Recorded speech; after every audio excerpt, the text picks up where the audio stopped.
Olá, saudações a você, querido inscrito e ouvinte, que está a prestigiar o meu trabalho.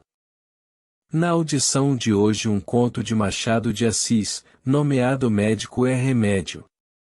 Publicado no ano de 1883. Por gentileza, se o meu trabalho lhe trouxe agrado, deixe seu like e se inscreva no canal. Caso obteve uma experiência de desagrado, deixe nos comentários, pois a vossa avaliação será considerada e aplicada. Desde já, agradeço pela preferência e desejo-lhe uma excelente audição. Médico é remédio. Em que diabo conversam estas duas moças metidas na alcova? Conversam do Miranda, um rapaz engenheiro, que vai casar com uma amiga delas. Este Miranda é um noivo como qualquer outro, e não inventou o quadrado da hipotenusa, é bonito, mas não é um Apolo. Também não é rico. Tem mocidade, alguma instrução e um bom emprego. São vantagens, mas não explicam que as duas moças se fechem na alcova para falar dele, e muito menos que uma delas, a Julieta, chore as bandeiras despregadas. Para compreender ambas as coisas, e principalmente a segunda, é preciso saber que o nosso Miranda e Julieta amaram-se algum tempo. Pode ser mesmo que ele não a amasse, ela é que com certeza morria por ele. Trocaram muitas cartas, as dele um pouco secas como um problema, as dela enfeitadas de todos os retalhos de frases que lhe lembravam dos romances. Creio mesmo que juraram entre si um amor eterno, não limitado à existência do sol, no máximo, mas eterno, eterno como o próprio amor. Vai então o miserável, aproveita-se da intimidade de Julieta com Malvina, namora Malvina e pede-a em casamento. O que ainda agrava este fato é que Malvina não tinha melhor amiga que Julieta, andaram no colégio, eram da mesma idade e trocavam as suas mais íntimas confidências.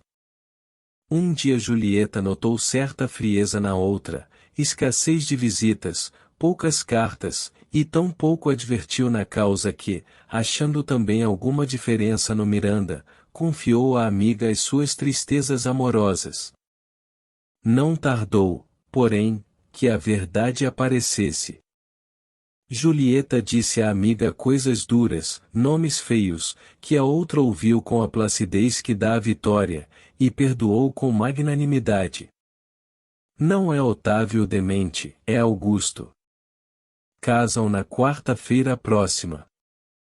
O pai da noiva, amigo do pai de Julieta, mandou-lhe um convite. O ponto especial da consulta de Julieta a esta outra amiga Maria Leocádia, é se ela deve confessar tudo à mãe para que não a leve ao casamento. Maria Leocádia reflete. Não, respondeu ela finalmente, acho que você não deve dizer nada. Estas coisas não se dizem, e, demais, sua mãe não fará caso, e você tem sempre de ir. Não vou. Não vou. Só amarrada. Ora, Julieta, ou deixa disso. Você não indo, dá um gosto a ela. Eu, no caso de você, ia ou assistia a tudo, muito quietinha, como se não fosse nada. Velhaca. Falsa. Interrompia-se Julieta, dirigindo-se mentalmente à outra. Maria Leocádia confessou que era uma perfídia, e, para ajudar a consolação, disse que o noivo não valia nada, ou muito pouco. Mas a ferida era recente, o amor subsistia e Julieta desatou a chorar. A amiga abraçou-a muito, beijou-a, murmurou-lhe ao ouvido as palavras mais cordiais, ou falou-lhe ao brio. Julieta enxugou as lágrimas, daí a pouco saía de carro, ao lado da mãe, com quem viera visitar a família da amiga. O que aí fica passa-se no Rio de Janeiro, onde residem todas as pessoas que figuram no episódio. Há mesmo uma circunstância curiosa: o pai de Julieta é um oficial de marinha, o de Malvina outro, e o de Maria Leocádia outro. Este último sucumbiu na Guerra do Paraguai. A indiscrição era o pecado venial de Maria Leocádia.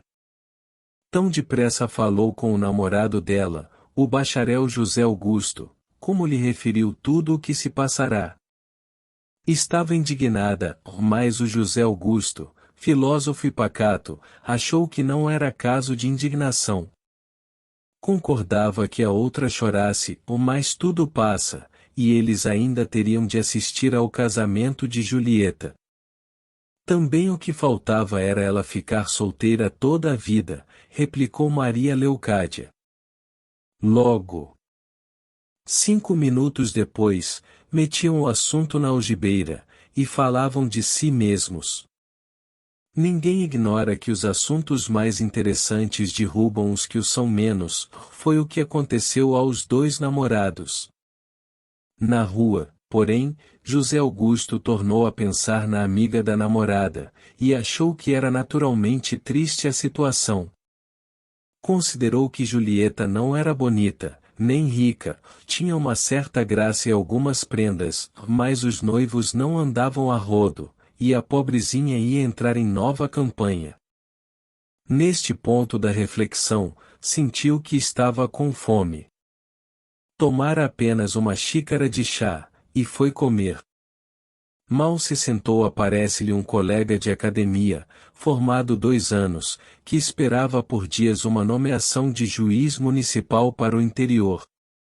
José Augusto fê-lo sentar, depois, olhou para ele, e, como ferido de uma ideia súbita, desfechou-lhe esta pergunta: Marcos, tu queres uma noiva?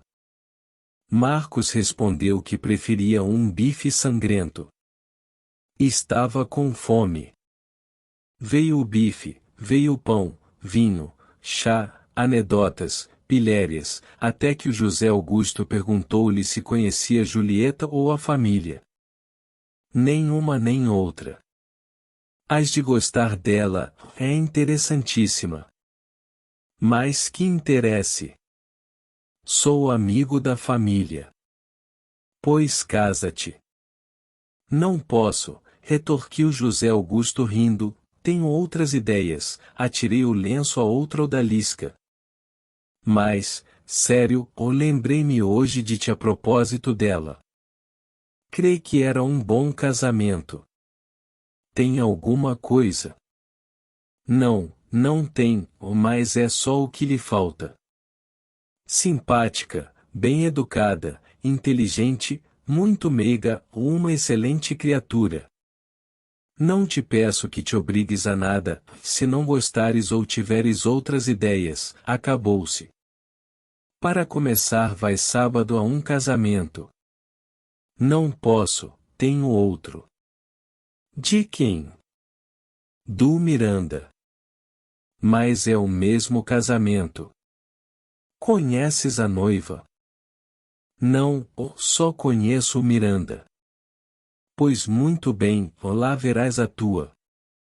Chegou o sábado. O céu trouxe 2 cores, uma azul para Malvina, outra feia e horrenda para Julieta. Imagine-se com que dor se vestiu esta, que lágrimas lhe não arrancou a obrigação de ir assistir à felicidade da outra. 2 ou 3 vezes, esteve para dizer que não ia, ou simplesmente adoecer. Afinal, resolveu ir e mostrar-se forte.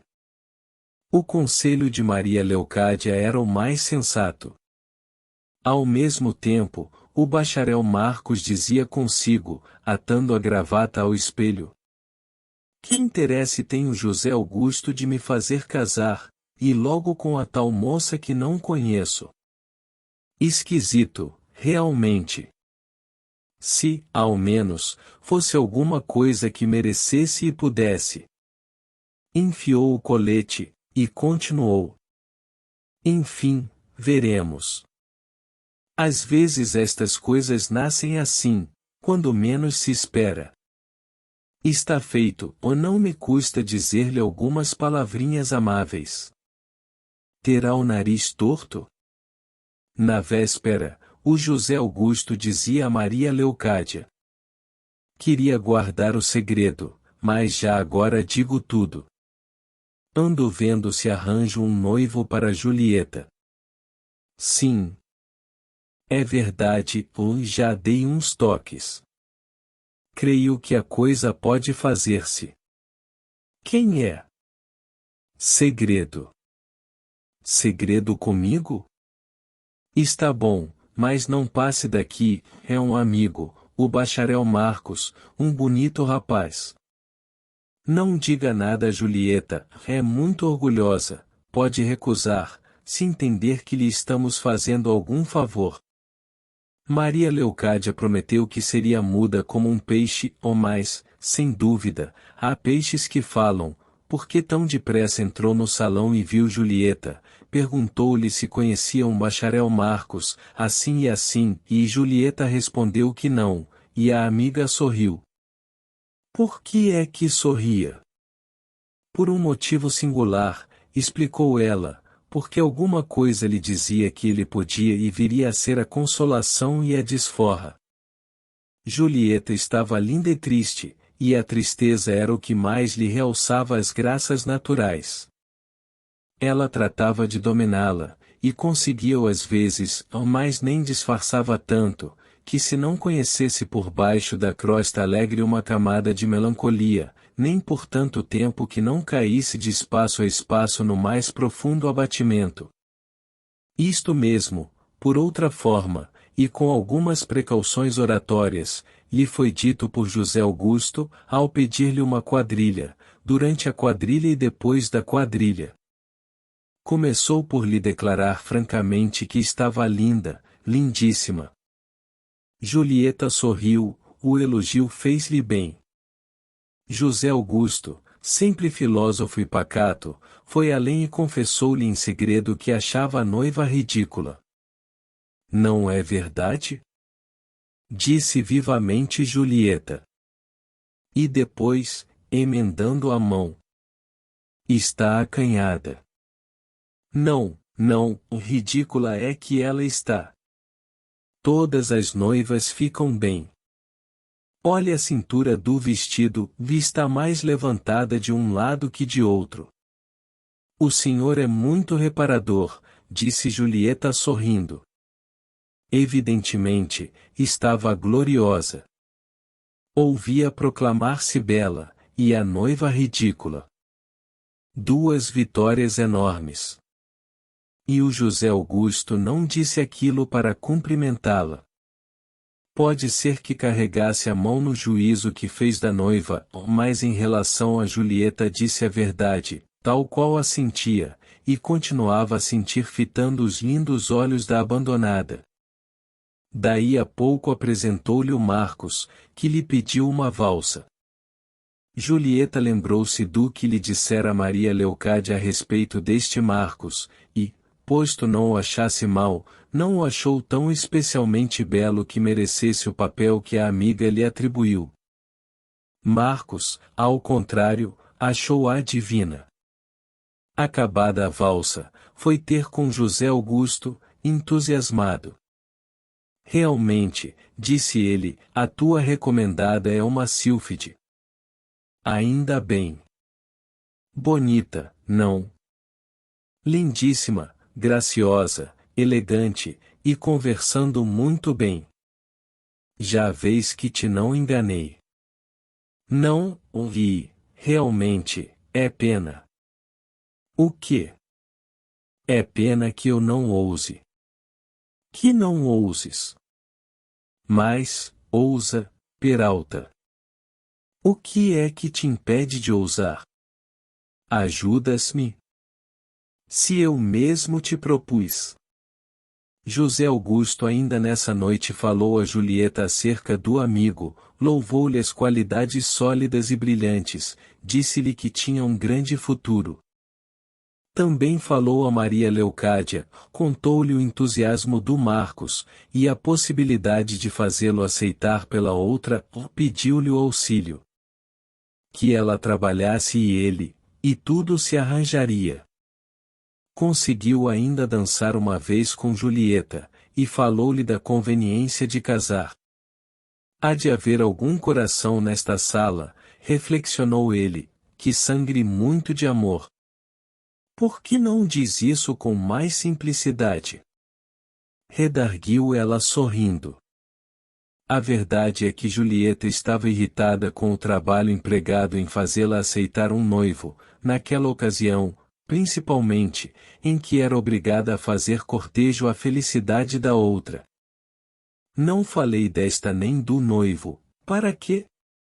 Valem como antecedentes da ação. Mas que sejam bonitos ou feios, que estejam ou não felizes, é o que não importa. O que importa unicamente é o que vai suceder com a rival vencida. Esta retirou-se para casa aborrecida, abatida, dizendo mentalmente as coisas mais duras à outra, lá até a madrugada não pôde dormir. Afinal, passou por uma breve madorna, acordou nervosa e com sono. Que mulherzinha! Pensava o José Augusto indo para casa. Embatucou-me com as tais palavras, por que não diz isso com mais simplicidade? Foi um epigrama fino, e inesperado. E o ladrão estava bonita. Realmente, quem é que deixa a Julieta para escolher a Malvina? A Malvina é uma massa de carne, sem feitio. Maria Leocádia tomou a peito o casamento da amiga e José Augusto também. Julieta não dava esperanças, e, coisa singular, era menos expressiva com a amiga do que o namorado desta. Tinha vergonha de falar com a outra em tais matérias. Por outro lado, a linguagem de José Augusto era mais própria a fazer-lhe nascer o amor, que ela sinceramente desejava sentir pelo Marcos. Não queria casar sem amor. José Augusto, posto que filósofo e pacato, adoçava as suas reflexões de uma certa cor íntima, além disso, dava-lhes o prestígio do sexo.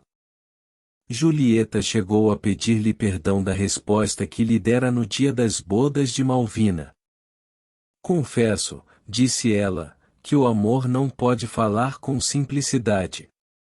José Augusto concordou com esse parecer, e ambos entraram por uma tal floresta de estilo, que se perderam inteiramente. Ao cabo de muitos dias, foram achar-se à porta de uma caverna, de onde saiu um dragão azul, que os tomou e voou com eles pelos ares fora até a porta da matriz do Sacramento. Ninguém ignora o que estes dragões vão fazer às igrejas. Maria Leocádia teve de repetir contra Julieta tudo o que esta disse de Malvina. Plagiária. Fim. Esta foi a obra narrada deste vídeo. Uma vez mais, agradeço pela preferência. Caso lhe tenha agradado, curta, se inscreva e compartilhe. Se algo não lhe agradou, escreva nos comentários, pois a sugestão será aplicada. Um grande abraço a você, querido inscrito e ouvinte. Até a próxima!